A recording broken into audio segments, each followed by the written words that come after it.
面粉價才幾塊錢，成品卻貴過便利店。各大面包房為啥能這麼齊心協力的把吐司賣得這麼貴？打開外賣軟件，5片裝雲朵吐司標價24.2元，招牌奶酥吐司35一份，就連超市貨架上的普通全麥吐司4片也敢賣到16.9元。这届年輕人發現，面包界的通貨膨脹比錢包縮水還快。10年前花5塊錢能買一大袋切片面包當一周早餐，如今咬一口奶酥吐司成本堪比半杯奶茶。當月薪1萬吃不起面包衝上熱搜，網友們集體靈魂發問：不就是面粉加黃油的組合？各大面包房憑啥敢賣成輕奢品呢？說白了，現在的烘焙行業已經進入一個死循環，消費者少就提高單價，消費者更少就繼續提高單價，這種無限循環最終換來的就是被拋棄。畢竟面包這東西不是剛需，而消費主力軍也只有女性。上世紀的80年代，面包還是稀罕物，都是憑粮票才能買到的輕奢品。那時的面包配方簡單，高筋面粉加少量豬油，和美味沒太大關係。而真正讓面包走进寻常百姓家的是90年代的早餐革命。當時個體戶興起，街頭出現了大量夫妻店式面包房，1塊錢的豆沙包配上1塊錢的豆漿，就是打工人的標配早餐。那時也沒人能想到，10年後面包會摇身一變成為價格刺客。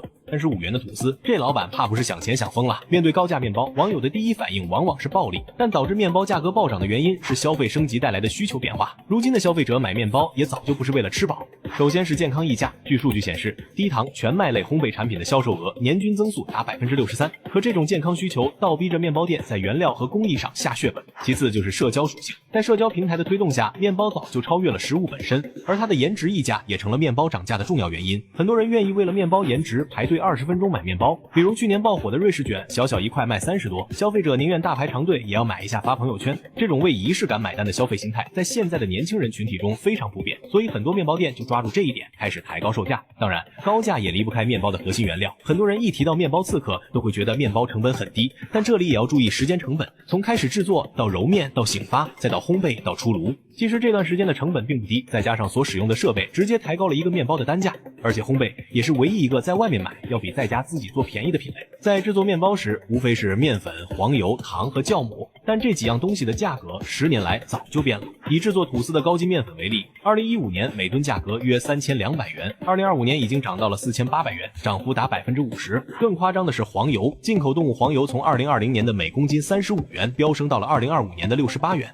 價格翻了近1倍。可原料漲價還只是基礎，消費升級帶來的品質內卷，讓面包店不得不放棄廉價原料。以前街頭面包房常用的植物奶油，每公斤只要12元，如今為了迎合零反式脂肪酸的需求，大多都換成了每公斤45元的動物奶油。普通白砂糖逐漸被海藻糖、赤藓糖醇替代，成本直接翻了3倍。就連酵母也從干酵母換成了风味更好的鲜酵母，價格貴了5倍還多。咱們就拿一款450克的招牌奶酥吐司為例，用高品質原料制作的話，高筋面粉、进口黃油、鮮牛奶等原料成本就得8.6元。如果再加入核桃、肉鬆等配料，原料成本会直接突破10元。不過比原料成本更壓垮人的是房租和人工这些间接成本。烘焙行業有個不成文的規矩，好面包離不開現烤現賣，而現烤就意味着必須開在人流量大的地方，租金自然不會低。